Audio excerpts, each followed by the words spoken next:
Happy New Year. Welcome to January 1 of your fresh year. We are so excited to be gathering together in this way, and we want to say welcome to our living room this morning. Wherever you're watching from, whether it's in your living room or with family somewhere, or you're joining from the car as you're driving home from festivities. One of the things we want to do here at the start of the year is remember all of the amazing things that God did for us throughout last year. As a church family, we started off 2022 with this word from God, believing that a fresh wind is coming into our life and that God was speaking to us that it was a season to prepare ourselves for what He was about to do. And as we've looked back over 2022 together and are getting ready to have conversation, I can look at moment by moment where God has repositioned things, where He has set up things in our life, where we have come to the table and said, okay, God, what are you doing now? And I look and I think there are so many things that God has done that have prepared a place for the people that have come in, for the change that is happening in our city, for this fresh wind that we hear Him, that we see Him, that we feel Him doing. And some of it looks just like this. It looks like the amazing large gatherings that we have on Sunday mornings. And it looks like these small gatherings that we have around tables, in living rooms, in conversations like this one, where we simply talk about the goodness and the faithfulness of who God has been to us. So let's lean into this conversation together. And I hope as you hear it, it inspires your heart and your mind for all that God did in last year together. And so before we get too deep into celebrating all the things that God's getting ready to do in 2023, we have gathered some of our favorite people in our home to talk about the great things that God did in 2022. Which doesn't mean you're not our favorite people if you're not here. No, that's what I'm saying, is that we have gathered some of our favorite people. With everybody. Everybody. Yes. To talk about the great things that God has done in 2022. And when I think about the great things that He has done, I think about how we start every single year with prayer. Yeah. And so we start the year with focusing on what God is doing, listening to what God is saying, and we start the year with a time of prayer and fasting. Yeah, which I think has become such a cool rhythm of our church life, right? That we come into each year going, hey, we're going to start with sacrificing this time to God. We're going to start with setting ourselves apart. We're going to take 21 days and we're going to, swap out our food or change that rhythm. And we're going to increase a rhythm of what our prayer and our devotional life. Melissa, I know one of the things that you started was what we call the spiritual meal plan, right? That we're swapping our regular meals for can you share what the heart behind that, the idea of the spiritual meal plan is with people? So a lot of it is predicated on the way that we grew up. Some of us grew up in a church, but there's a great deal of people that have no clue what a fast is or what it means to push your plate away. And so I wanted to walk people through, here's 3 different ways that you can connect, that you can fast, that you can sacrifice your time without feeling like you're not doing it right. So just really wanting to hold people's hands inside of that moment. And it's just been, I've heard testimony after testimony, story after story. And it's just been, that's kind of been the heart behind it. Yeah. Which is such one of the cool things, because I think for me, as someone who's grown up in church, walking through those rhythms become really natural. But when you hear stories of people who go, hey, this is the first time I've decided to do this. This is the first time I've decided to engage in it in this way. You're that to me, I get so excited all over again, because I'm like, man, your life is getting ready to change from having this experience. I don't know if any of you guys remember, do you remember the first time you ever fasted? I do. I gathered with a friend in college, and I knew that I should be fasting, but I'd never done it as a child. Whenever the church would do a fast, I was like, that's what you are doing, but I don't fast because I'm a kid.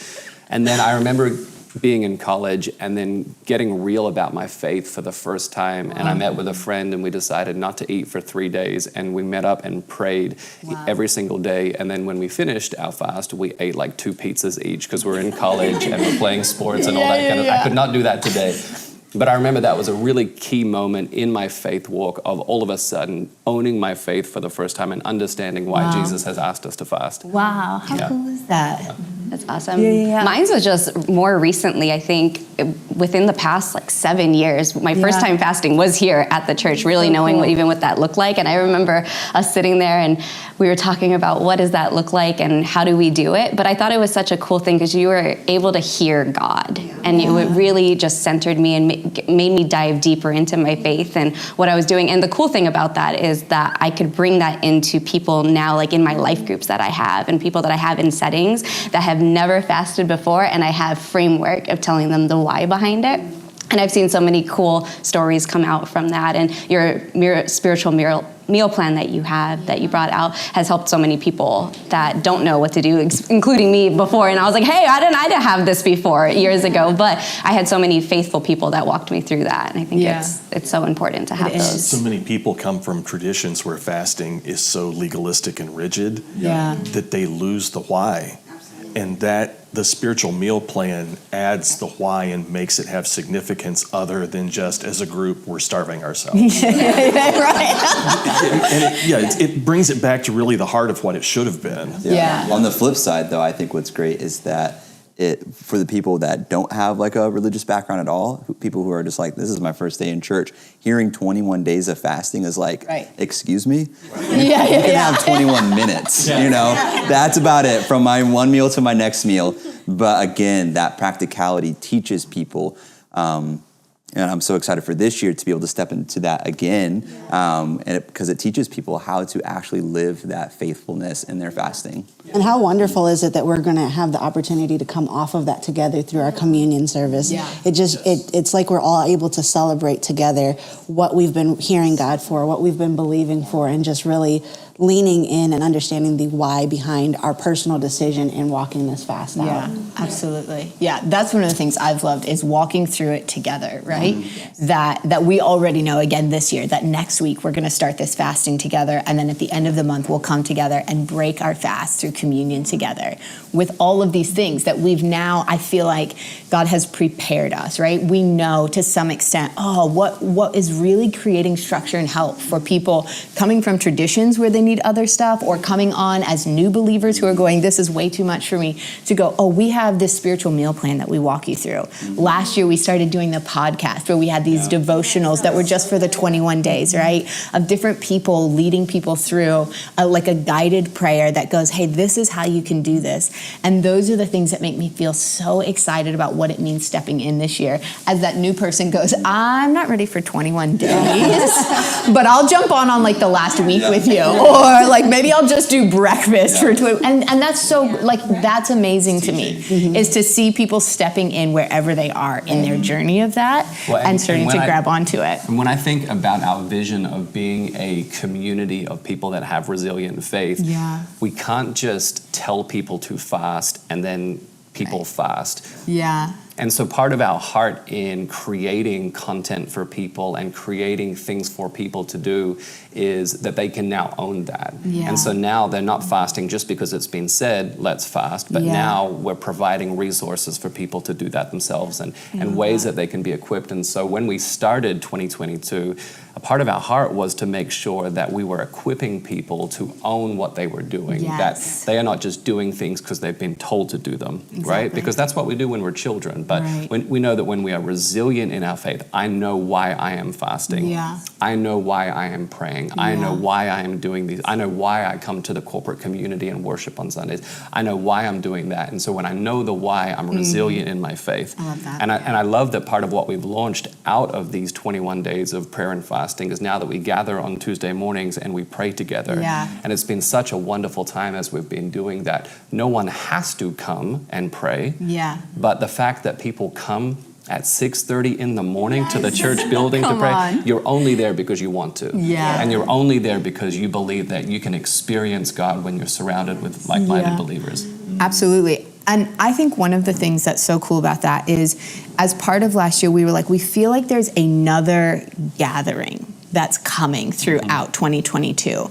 But we couldn't quite, whenever you hear God say something, I feel like, you're like, I feel like it's this way, but I can't quite find what is that.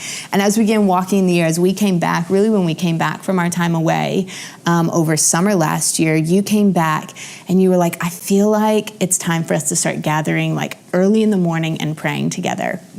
And then seeing what that gathering has turned into, of people coming in, rotating different people, and really leaning into being that church and that place of prayer has been really, really cool and amazing.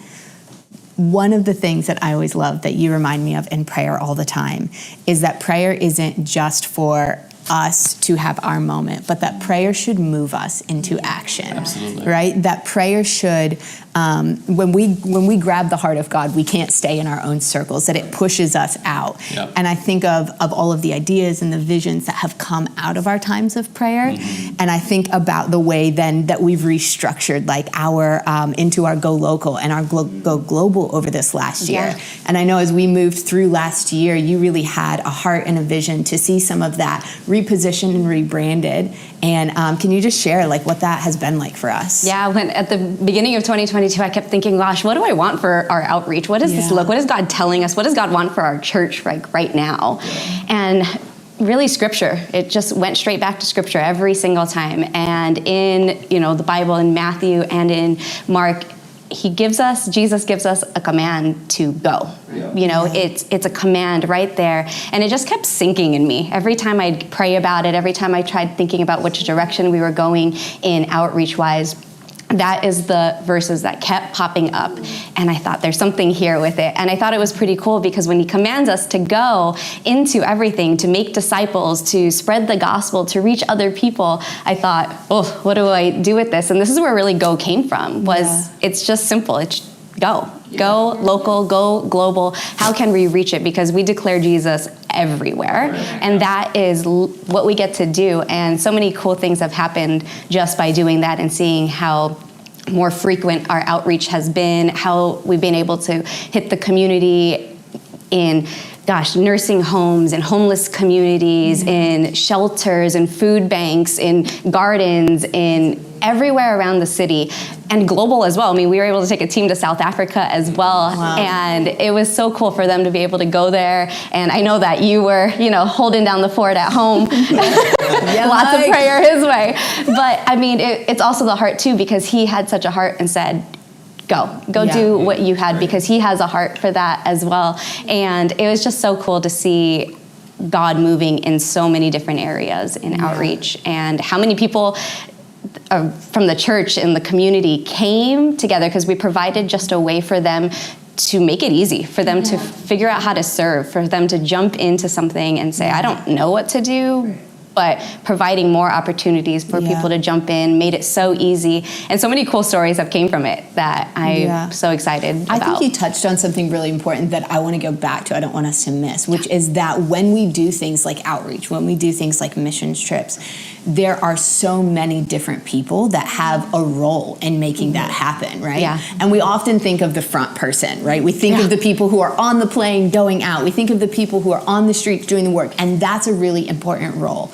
And I think all of us are called to be active hands and feet in some ways, but it's also the spouse that stayed home, right? And made sure that the house was taken care of and the kids were taken care of. And, it's also all of the people who gave financially to make sure that trip could happen, to make sure that not just that we had people to send, but also that we had support and resources to send to the organizations and that so are many there prayers too. And so many prayers. So many prayers had came our direction. And I mean, every morning I would wake up with a new either voice memo or a message or somebody in the church that just said, hey, I have a prayer for you. I have a prayer for so-and-so on your team. And it was just good because it carried us as we were heading out that way to somewhere that most of the team hadn't been before. And to see how God used that and really answered prayers and showed us what we needed to do while we were out there was amazing to do. And how cool was that to have the celebration when you guys came back? Oh gosh. It was as if we were all on that trip with you. The signs that were created and the little ones that were out there. It was a huge win for our church to be able to see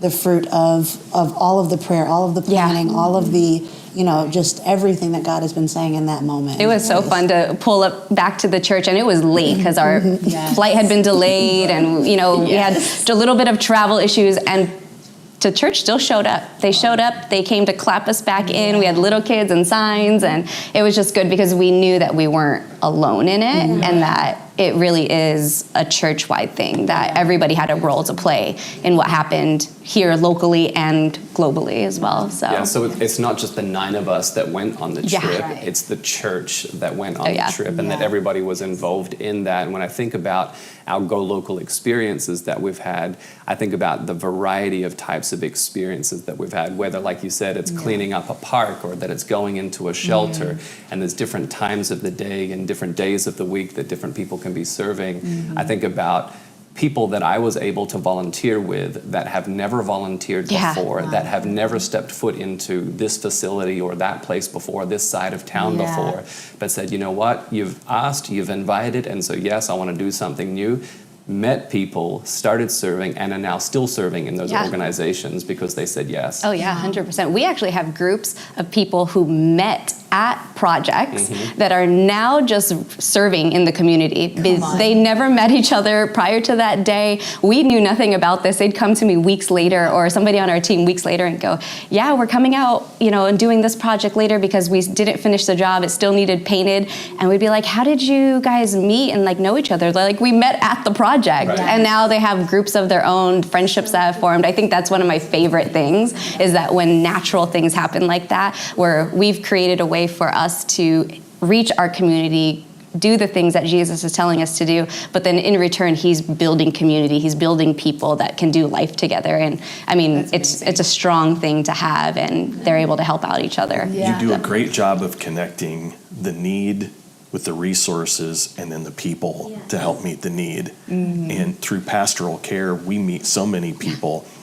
And we had a woman that came in 2022 that just needed some help, a single mother with 6 kids. And her request to us was very modest based on her circumstances. And I was able to get her connected with some of your support staff.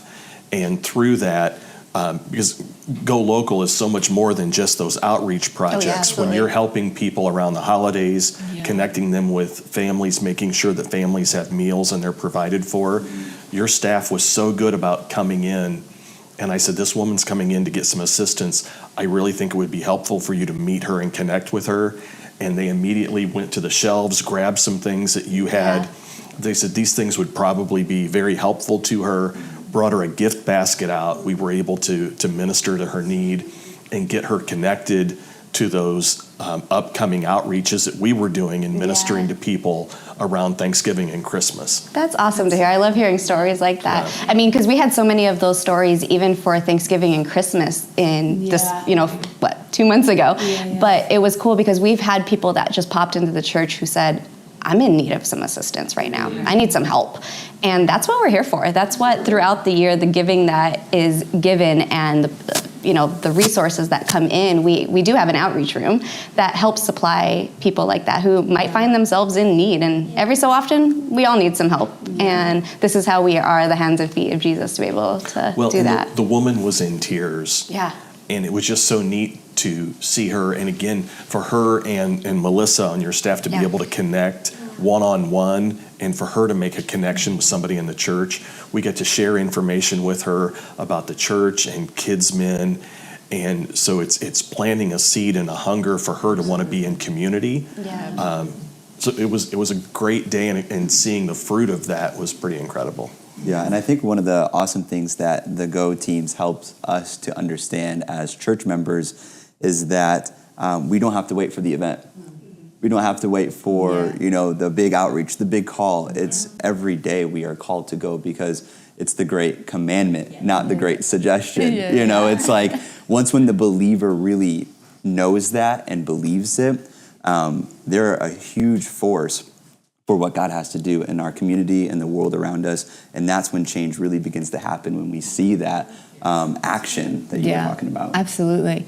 One of the things that I love about kind of the DNA of our church is that we have this local connection that's deeply committed to the city, to the here that God has called us to, but is also incredibly passionate about the into all the world side of that, right? Of going everywhere with the message. And I think one of the things that Phil and I are so honored about and know is that we're pastoring a church that is decades old.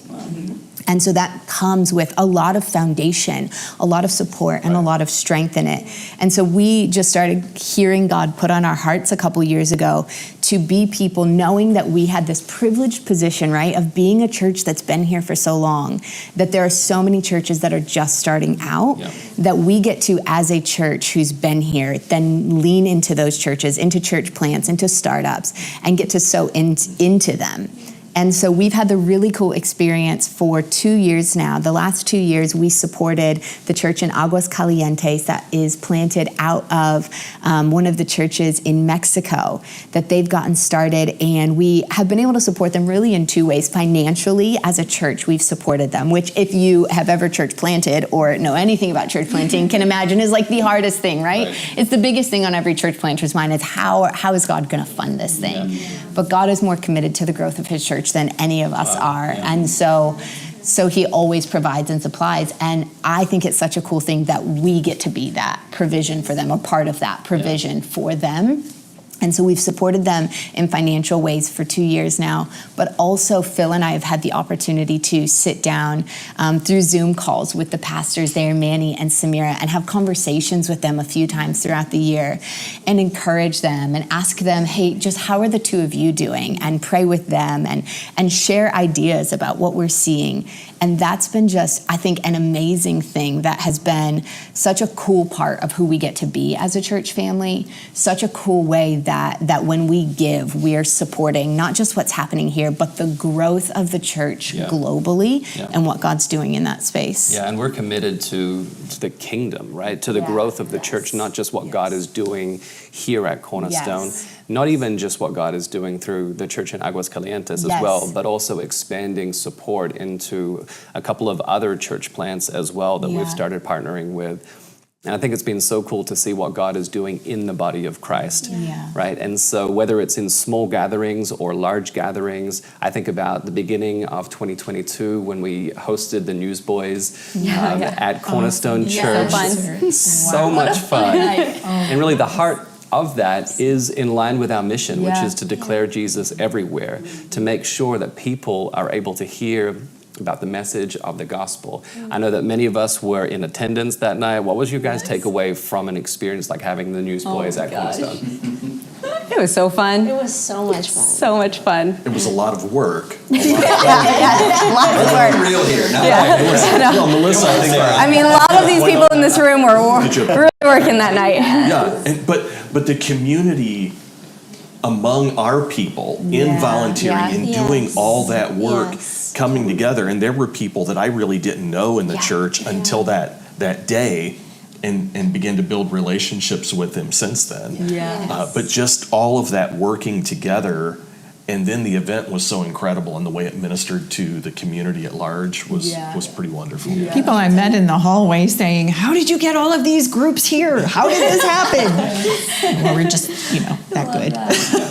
I was going to say, I couldn't tell you how many times I just got stopped saying, like, this is so cool to have so many churches together represented under one building. And it was absolutely amazing to see, like, this is our role. We're not in competition with anyone.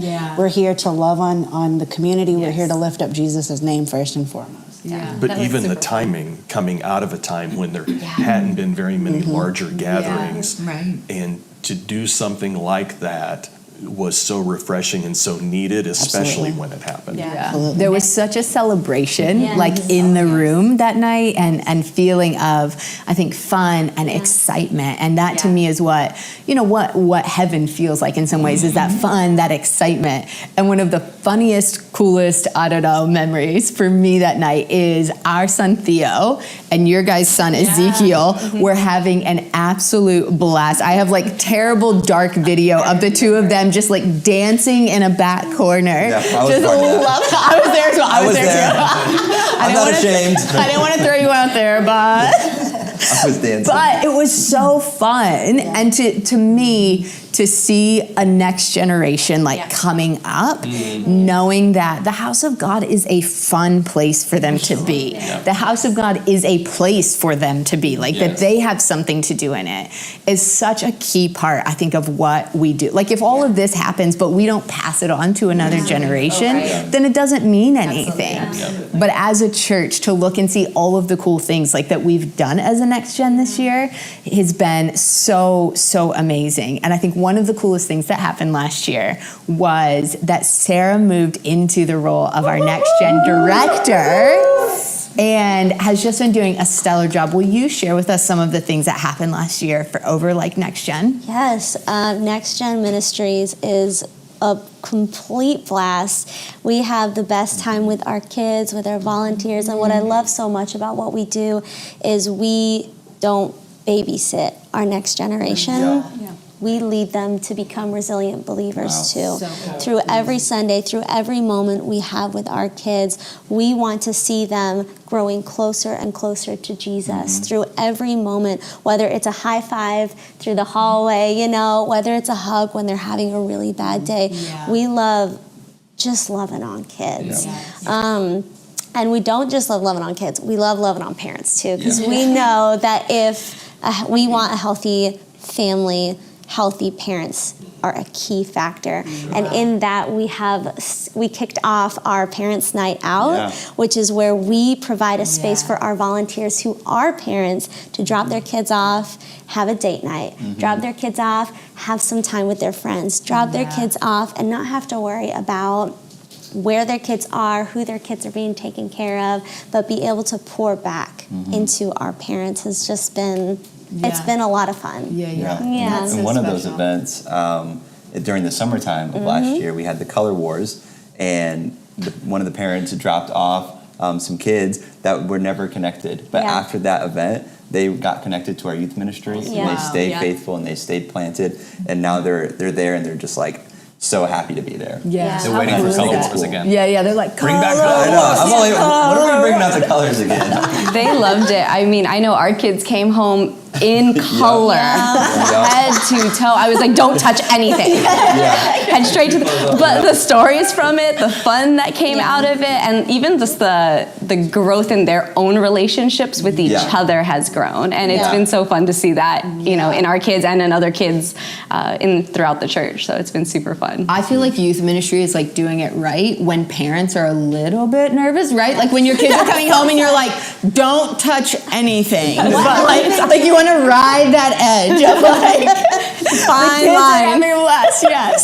Well, but it's not just fun. You bring so much substance and spiritual depth when you minister to them, and you can have one or the other and miss the kids somewhere in the middle. But I think you find that good balance in it, Christian. Thanks. And one of the things we did this past year was switch from youth night to youth in the morning. And it was so good because one of the things that are so important to us and to the leadership here at the church is to put our youth first. And so where they're at, we want to be. And so creating that space in the morning for them to find community and not just have a pizza party, but to actually get the real word of God, in them, and to build community and to build friends. And we had a student that went from knowing nothing about production, computers, or lighting, or sound, or anything like that, who is now really leading our production team on a Sunday morning upstairs in the youth ministry. And it's a huge testament to your guys' vision for what you want the next generation to be, but also just what consistency brings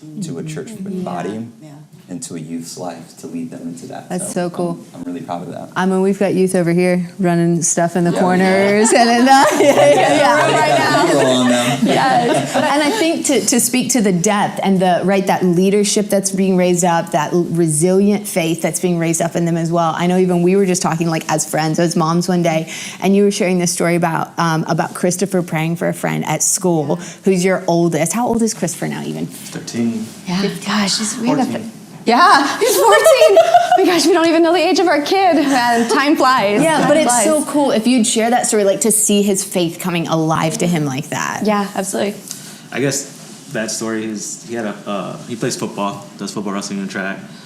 And as a side, before every match, before every event, he always goes off to the side by himself and he always prays. After the football season, his football coach told me how cool that was, that he leads by example with all his work that he does. He's the kindest teammate. He helps clean up, but then he made it a point to mention he also leads by faith, which is really good for the football team. But one of the players got injured, and it had something to do with to do with the stomach. I don't know if it was an ulcer or a when you're lifting really heavy hernia. So something like that, and he had to go get checked again. And Christopher prayed for him, and the kid doesn't really go to church, I don't think. No. And so when Christopher prayed for him, the kid went for He prayed for him in the school, stopped school. him at the lockers that day. Yeah. And then, so he went for his appointment. The doctors found nothing, so he was able to play again and complete the season. And that kid, the first thing he did when he went back to school was went right to Christopher, like, thank you for praying for me. I can play football. And the whole team was really excited. And because he was supposed to be out for like the rest of the season. And I think that's just an example of really what our kids and youth ministry does, because literally Christopher didn't even tell us this. We asked him how his day was, and you have to pry things out of teenagers nowadays. So you're like, what else happened today? And he literally was like, oh yeah, I did this thing. And I was like, hold on, go back to that. You prayed for somebody at a locker? What, and so now I'm digging some more. And within 24 hours, this kid had a doctor appointment the next day and came to Christopher and was like, I'm cleared. There's nothing there anymore. And so it's cool to see Christopher experience something like that. He goes, I didn't know God could work that fast. I go, he works faster, kid. So it was cool. The heart and the culture of the church isn't just one ministry focused on someone. It's layers of care. And good parenting with a good church, good youth leaders, good kids men, it just constantly reinforces all of those positive things. And Christopher is about the best example of that you could have. He's such a great kid, the way he leads in the church and outside the church, his heart, when you're around him, he's just an exceptional young man with great leadership. And I think that really is the goal, is to raise those kinds of people in our community. And we have so many of those kids. I look at so many kids and youth in our church, and I'm like, oh my God, because they are just leading by example, and they're the light inside of their school, which is so cool to see. We have a set of brothers that came through Cornerstone Kids, and they are now, as a team, the two brothers are teaching one of our younger classrooms on a Sunday morning. That's awesome. So yes, we are not babysitting. We are teaching, we are training, and we're raising up the next generation. They had volunteered and helped in classes that you were leading and teaching, and now are on their own leading and teaching, and that's just incredible. I love that. Yeah, because I think it takes more than just two parents or a parent and some friends to lead the next generation. It really takes a village, you know, to instill those values, instill those core items that will carry them through the toughest seasons of their life. And one of the ways I love seeing that is seeing our volunteers pour their time and their heart into these kids, like those brothers who are walking these young ones through, the craziness of the classroom, because I don't know if anybody's ever seen a classroom on a Sunday morning. I try to avoid it. I go upstairs. It takes a special someone to really want to pour into kids who are just screaming and yelling and having a blast. And seeing our volunteers just love on them is just... it's the best. And we even have one volunteer who she started just working in our nursery and our preschool and our toddlers, and is now leading our entire early childhood plan. And is taking it to levels that just me as one person couldn't do. And I really do believe it takes more than just the parents. It takes more than just the friends. It takes a village, and that village for us, it's the church. It's us. It's what we're doing. Last year, you also had new volunteers stepping in and stepping up, so you were able to divide some of the classes that were getting big, to divide and add classes and add age groups, and just an incredible heart for those kids for every stage of life. Yeah. Which has meant so much because Yes. it's like every month our kids ministry has like stepped Yes. up and stepped up and Yes. stepped up. Yeah. So to have those people coming in who care about like sowing into the next generation, care about really partnering with parents, and because like you said, it takes that whole village, right? When I think about and I read about all of the different people that it takes to help a kid grow up, it's meaningful peer relationships, which hopefully they're getting. It's having valuable like that next level, right? When they see kids that are just a few years older than them. So it's having meaningful relationships in that space. It's having other adults in their life that are speaking into them. And then it's having parents or caregivers that are in a good, healthy space as well, that are like all of those things that you guys are doing so much work to make sure that this kid comes out on the other side with a strong, resilient faith. And I know a few of us, right, have little kids right now, or younger kids, or kids in the home still. You guys are like at the other end of that. You have 3 amazing adult kids now.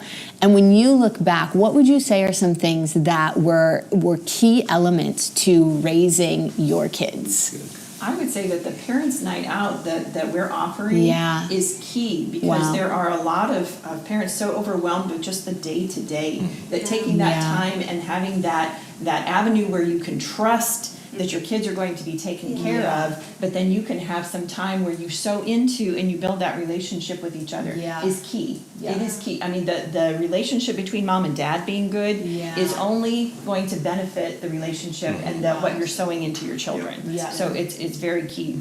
We Very were important. fortunate in those years when our kids were small that we had family close enough to help, provide a way for, cheap babysitting when finances were tight. But we always tried to focus on remembering when the kids are out of the house, we're still going to be together. And if we don't grow together, we'll grow apart. And so I think the health of a marriage, once you hit the empty nest stage, is really determined in large part by what you do and how you are intentional about being connected when the kids are little. So when I think about Parents' Night Out, I think that it's only possible because people stepped up. Yes. Not just because we had an idea for it, but that people stepped up and made themselves available. I think that that's happened all throughout Next Gen. Yes. And I think that that's happened all throughout the church. People stepping up and people finding their place and people getting involved in the life of the church. Yes. So Tracy, would you talk a little bit about what's been going on in Connections and about how people have been finding themselves in the life of the church? Yeah, we have had hundreds of new people that walked into the building for the first time this year. And literally being able to connect with them, have conversations with them of why they even stepped in here in the first place. And it was really just that wanting to know more about Jesus. That was the heart behind it. And we were able to create opportunities for them to know more about Jesus, connect with other people. One of the cool things that we launched this year was Growth Track. And we've, had different ones over the year, but this year what we created in Growth Track was an opportunity for people to learn more about themselves, to learn more about other people, to really get them in a community that you can walk into a space as large as our church and feel overwhelmed. You can look in there and be like, oh gosh, this is a lot of people. These are people I don't know, especially when we have people from all over the world that are coming in that don't have family or friends nearby, and they maybe just found us on a random search and they walk into the building. And so Growth Track was really built off of this community heart that we wanted people to be able to come together, learn and talk to people across the table to learn more about their journey. I mean, that's not where their journey ends. Right. Because at the end of Growth Track, we talk to them about what is it, after they've learned more about what God has made them to be, who they're supposed to be, how they're, what's in their heart to serve. They go into other places like volunteering in Next Gen, in youth, in wherever, safety team. It doesn't even matter where they go. And it's just so cool to see, because then a lot of them go to life groups as well. And then inside of life groups, they're able to build this deeper community of learning more, of discipleship, of really being able to learn about each other. And it's been really cool to see how many people have came into the church just looking for Jesus and have now just connected with other like-minded people who are going after the same thing, just really being deeper in their faith and learning about each other. And it's been really cool to see. I think one of the things that makes Growth Track so attractive is the fact that our coming in, it is warm. It is exciting. Like the people and the experience hosts are doing such a phenomenal job. Yeah. Last year we started getting more intentional with how we were, like from a parking lot perspective, what does that look like? And to see people smiling walking in, it's because of the space that we've created. Every for them. time I've heard, man, you guys are some friendly, smiling people walking in. But I mean, that's really what, because we have that joy inside of it. And we know what we're about to experience, and that God is already there. And we just can't wait for people to experience that. And I think people see that, you know, I mean, from the parking lot to that seat, what that looks like, or from, you know, the parking lot to their home, or, you know, wherever they may be. What most people don't see, unless they're volunteering on a Sunday morning, is that you've started doing this huddle prior to the services. And when you step into that, to see all those people excited, energetic, smiling, and the energy, but what a reflection of the culture that Cornerstone is and what God called us to be. But to be in the room with those people and to see that, it's like, how are you all doing this at this hour of the morning? This is pretty and early. they're so I'm fun. still foggy. They love it at that time. And it's really the heart behind doing the huddle is because we have so many different areas where people are serving throughout the church. And we have a wide variety, a larger building. And so this was a moment for all our volunteers to come into one area and celebrate the reason that we're there. I didn't realize how many volunteers we had on a Sunday morning until they were all in a room together. And a lot of people have said that. It was overwhelming. Good grief, look at these people that all joyfully come in and serve in all those different and areas. we celebrate each other inside of there, whether it's, you know, new things that have happened in each other's life, whether it's promotions, whether it's, you know, newborns coming into the picture. I mean, it's a time for us to come together as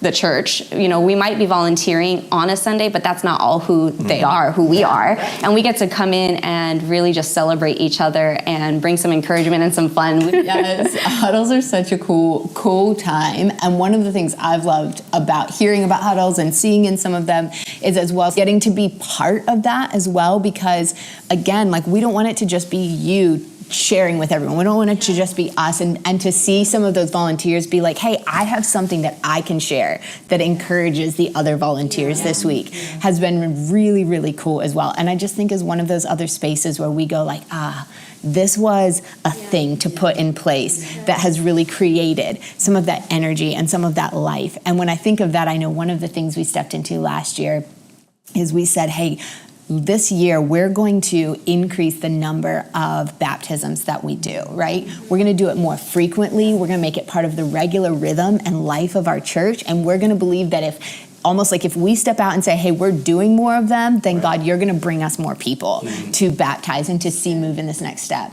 And baptism Sundays, like, I feel like if I talk about it too much, like, I'll get emotional now, right? Like, seeing people take that public declaration of their faith, seeing people take that step and say, I want to make this statement about my life. Like, every time I watch somebody go in that water and come up, it's such a special, meaningful moment in the life of our church and the life of that individual. And I think the frequency of it has encouraged other people. Yeah. There was, several months ago, there was a lady and her daughter that after the baptism Sunday came up to me and said, I want to sign up for the next one. Yeah. So having that anticipation towards this is something that this church prioritizes is just something that has been really wonderful to watch. And I think the vision behind really making them more frequent and bringing that in the heart of letting Jesus do what only he can do has showed up, because we've had like triple the amount in 2022 versus what happened in 2021 just by opening up the space, just by saying we're going to do this thing because we know that he's working in people, and we've had triple the amount of people do it. But the cool thing is, like, it doesn't just happen in that moment, but then seeing the team connect with them before and walking them through of what that is. Because, I mean, people were nervous going into it, and like being able to provide things like 7-day videos and phone calls that had happened, and our connections teams really calling people. And then out of that moment, the celebration that happens after it gets rowdy. We have a lot of rowdy people is what I'm noticing. We're a rowdy church. But it was so fun just to see what they're doing, what God's doing in their life and how they're doing it. And then afterwards walking them through that. Because then it didn't just end there. Now they're a part of the church, and they're leaning into that moment and saying, you know what, I'm going to lean into this thing. I'm going to follow him all the way. And it bleeds into their families. It bleeds into their lives. It bleeds into their everyday. So it's been really cool to to see this testimonies come out of it. And I think that when I think about a healthy church, we should be a church of people that are taking steps, right? Yeah. When we think about our life with Christ, it is a walk, right? Our faith journey is something that moves. And so we should all be taking steps. And so what I love about Growth Track, what I love about Connections is hearing about people that are taking steps in their walk with Christ. Yes. And that looks different for different people. Like we've talked about, sometimes it's getting involved in baptism. Sometimes it's getting involved in a volunteer team or in a life group or joining up for this or attending this event. But it's about taking that next step. And your step looks different, right?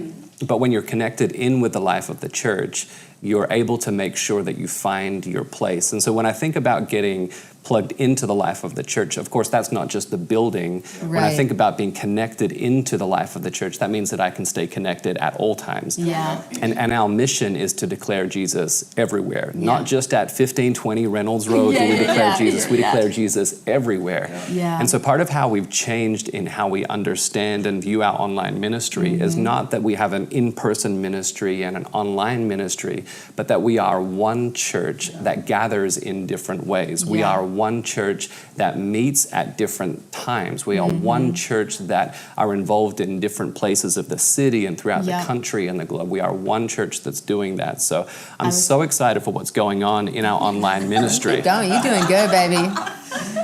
Christian. What a great segue. I would love to. 100%. I would love to hear about some of what's going on within our online ministry.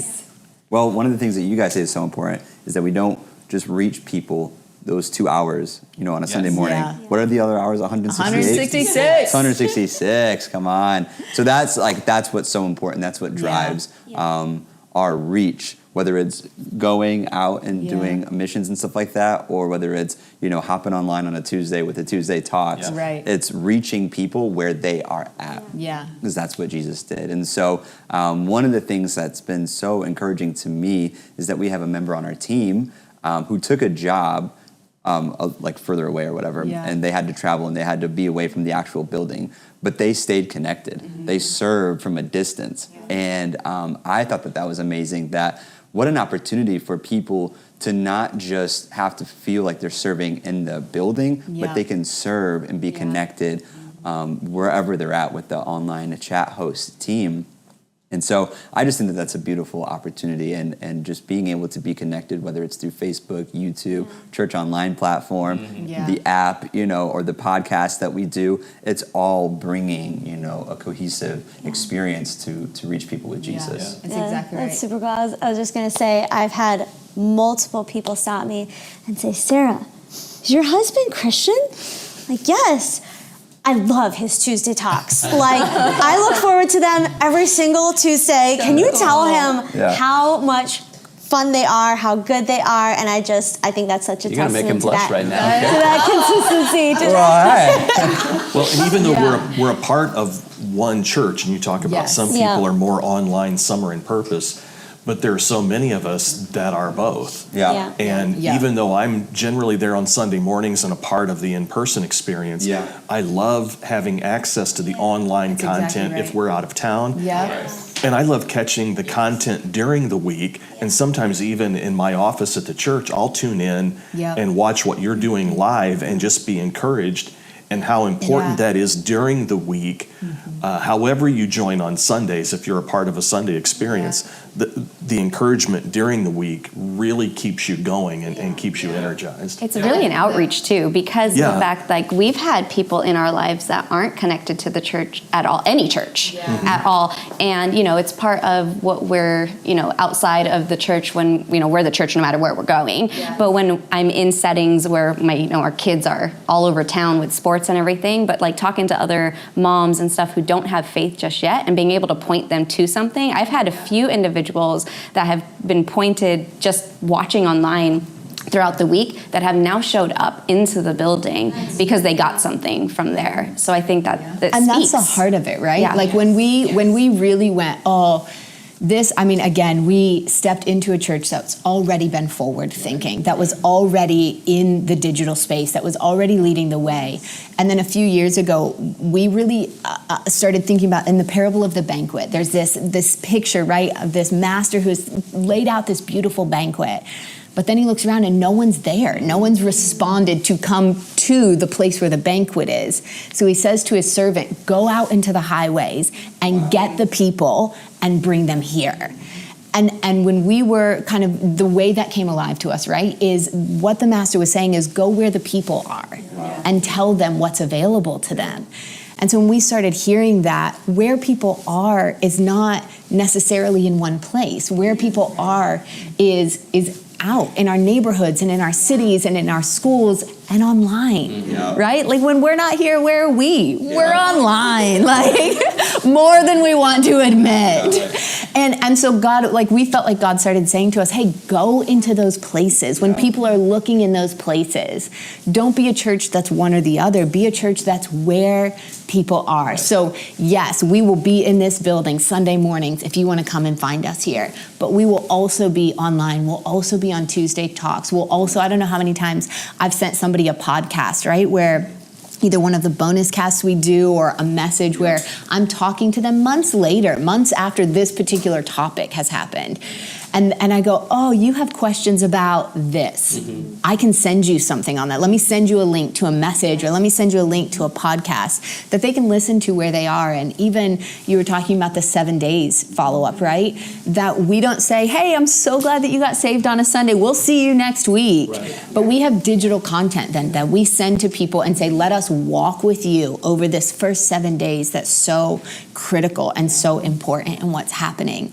And I love that we're in a moment in time that we say, hey, your distance doesn't make a difference. Yeah. The device that you're connecting to is actually a tool that God wants to use to connect with you in that space and to be part of it. And to me, connecting with people where they are for who they are is a way of serving and of loving people well. And I'm so honored that we get to be part of doing that in people's lives. Yeah. Even making salvations easy, it's in your app. Wow. If someone in your neighborhood is looking for a relationship with God, or you're in the grocery store and you're just having casual conversation, you can lead someone through our app, and it's a quick click of a button. Yeah. And one of the things we talk about so often, right, is that part of what we want to do as a church is be a church that breaks down barriers for people coming into the presence of God and builds bridges in those spaces instead. And we do that through all of these online ways, and we do it through all of these small groups and all of those types of things, and meeting with next-gen groups and their own age brackets and their own age categories.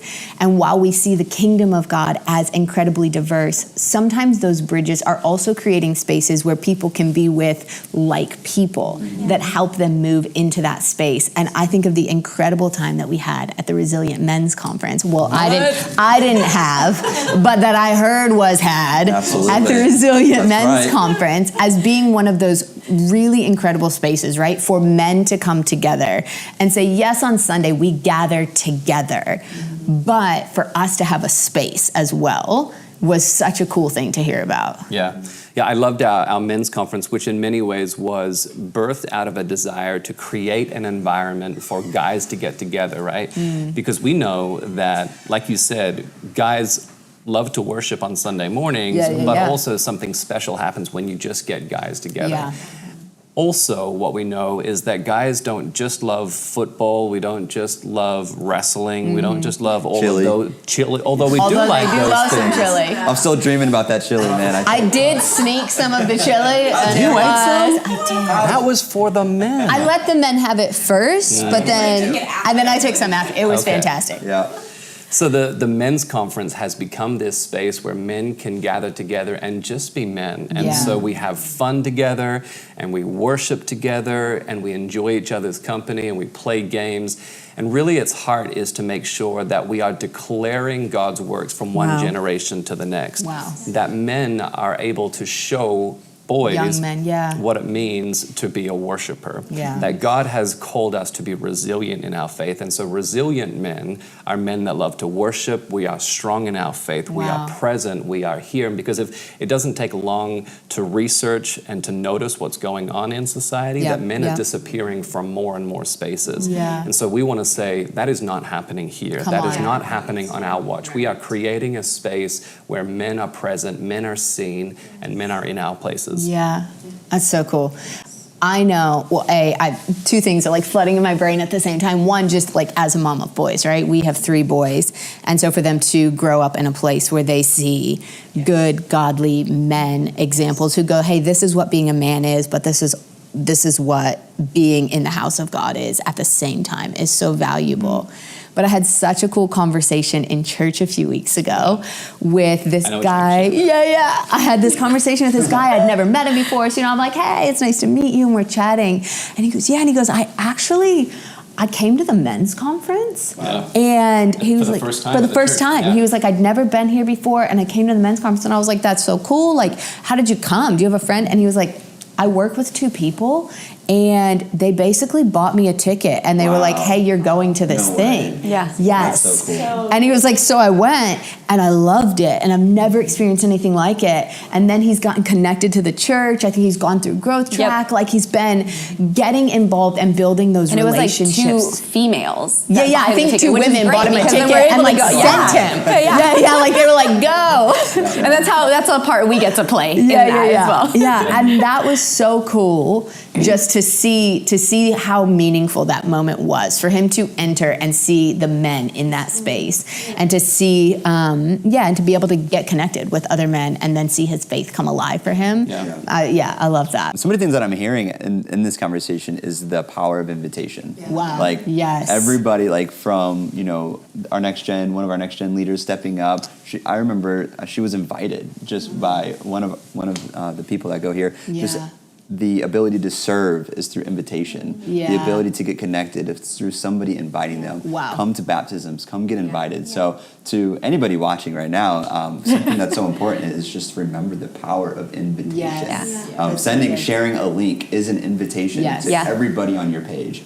So I completely agree with that because the power of invitation is big for us. And I think it was because the way that we got invited to the church was the power of an invitation. We knew nobody when we first got to the church. I mean, we knew one person, and that one person invited us, and it changed everything for us and just to see what God had done. So I don't take that lightly at all. I think in every space I go to, I'm like, share it with whoever, because you never know who's listening. You don't know who's listening. You don't know who's watching you. You don't know, just in the grocery stores, even if you get that, just invite. It's big. Yeah, and I think what's so great about that is that a big God should be experienced in a diverse kind of ways. In big corporate Sunday experiences, in small groups, in home gatherings, in online experiences, whether you're inviting someone to men's conference, whether you're inviting someone to our Easter egg hunt, whether you're inviting someone to a Sunday morning experience or the Founders Celebration. There's all kinds of different things that we can be inviting people to experience what God is doing. Yeah, I love that. One of the ways we got to finish last year, I mean, it's been throughout our conversation, right, is the fact that we're a church, that we're leaders who stand on a previous generation's shoulders and sowing. And when we look back in 2020, we had planned to do a celebration for our founding pastors, and the same thing that happened to all plans in 2020 happened to that plan. And I love that last year we said, hey, we don't want another year to go by without recognizing and celebrating. We got to celebrate them, I think, in true fashion of part of their heart of celebrating generations and believing in seeing families move into new spaces. And then with this incredible fun party, hearing from so many voices and being together in this celebration. And I know, like, it just means so much to us to be able to honor and celebrate them in that way. And I know has meant so much to us as a church family to be able to honor and celebrate them that way as we moved into the Christmas season and celebrating who Jesus is to all of us.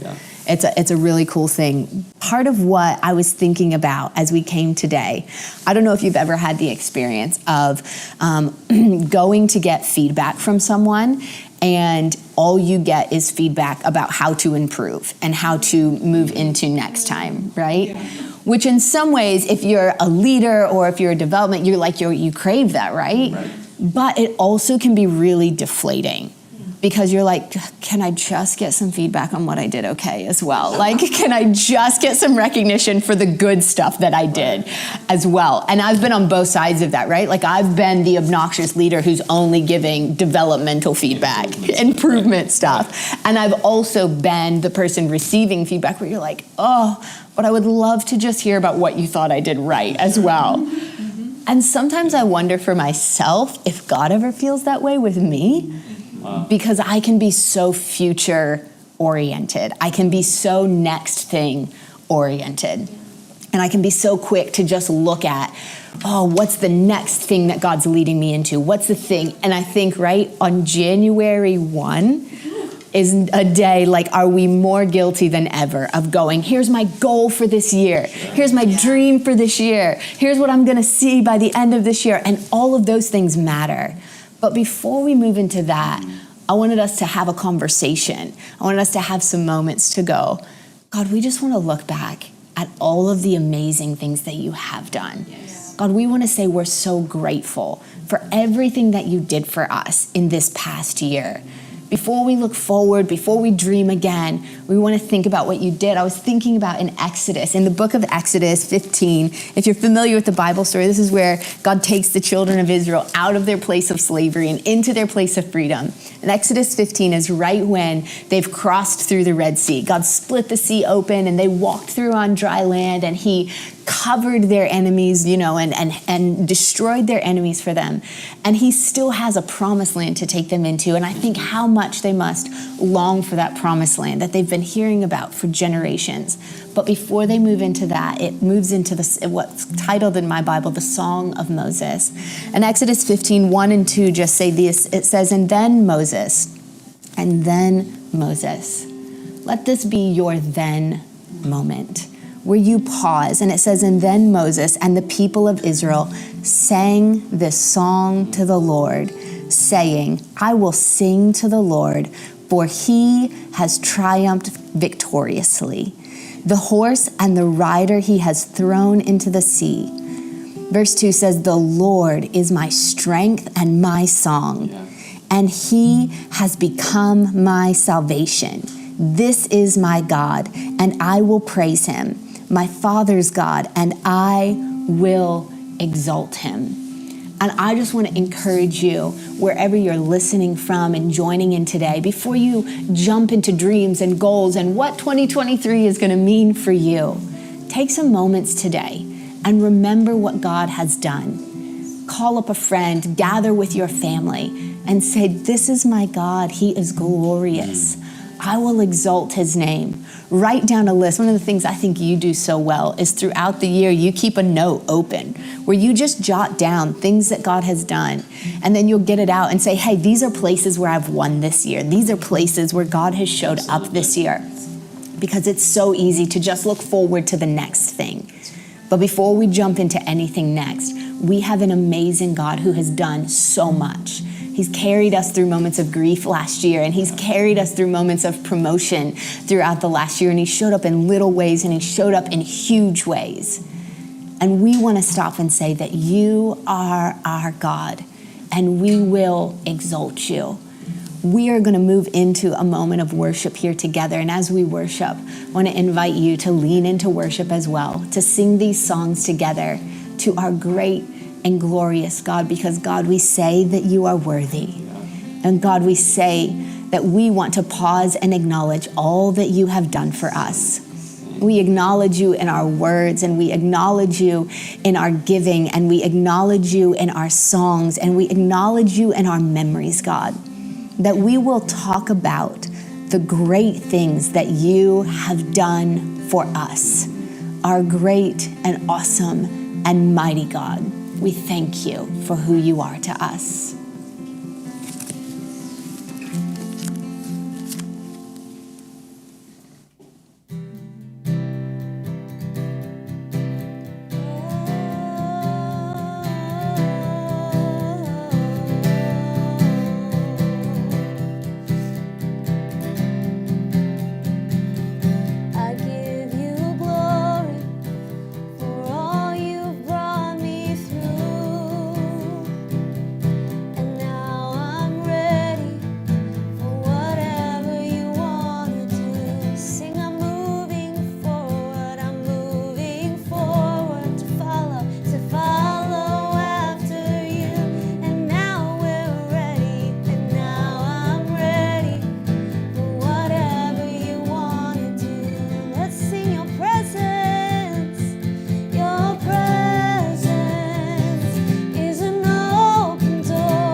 want you, Lord, like never before.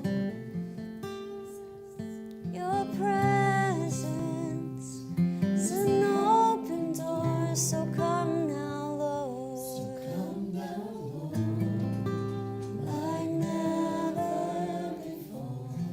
Sing it out, so come now, so come now, Lord, like never before. One more time, so come now, Lord, like never before.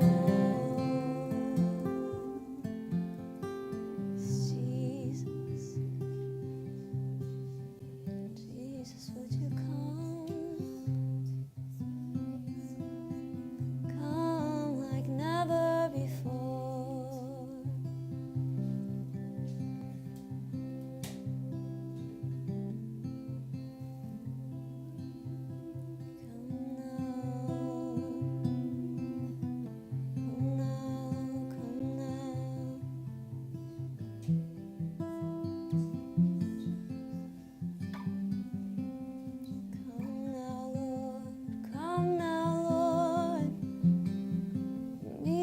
Here, we know you are good.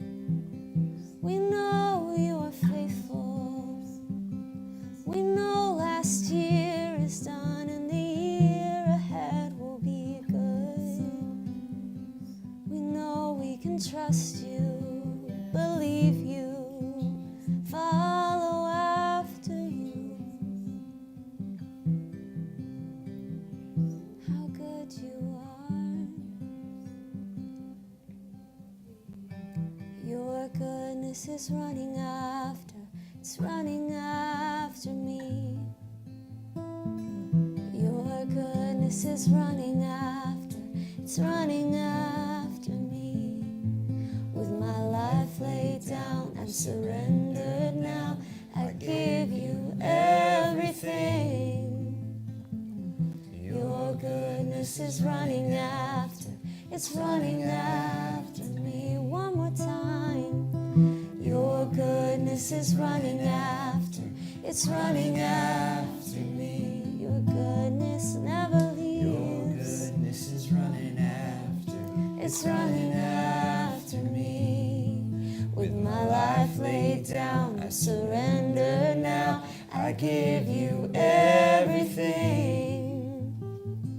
Your goodness is running after, it's running after me. As you step into 2023, let that be the resounding word over your life, that His goodness is for you, that His goodness is running after you. As we've had a conversation together today about some of the ways, not all of the ways by any stretch, that God's goodness has showed up in the life of our church, let that be a step, an example to you of the ways that you can look back over your own life and know that His goodness has showed up for you. And it's in these crossover moments that we look at the two-sidedness of all of who God is, that we look back with such gratitude, saying, God, your glorious ways have showed up for us. And that gives me confidence and that gives me trust as I look forward into this year with great expectation that God's goodness is for you in this year, just like God's goodness was for you in the last year, believing that we are going to see some incredible things in the year to come. I'm so grateful that you have joined with us wherever you are today in declaring Jesus everywhere in our whole life. We want to invite you to be part of what we do next week together as we kick off a brand new year in person and online together and step into 21 days of prayer and fasting, believing that God is going to show up in the midst. But until then, we just want to celebrate what God is doing in your life and say we'll see you again real soon. Thank you for joining with us this morning.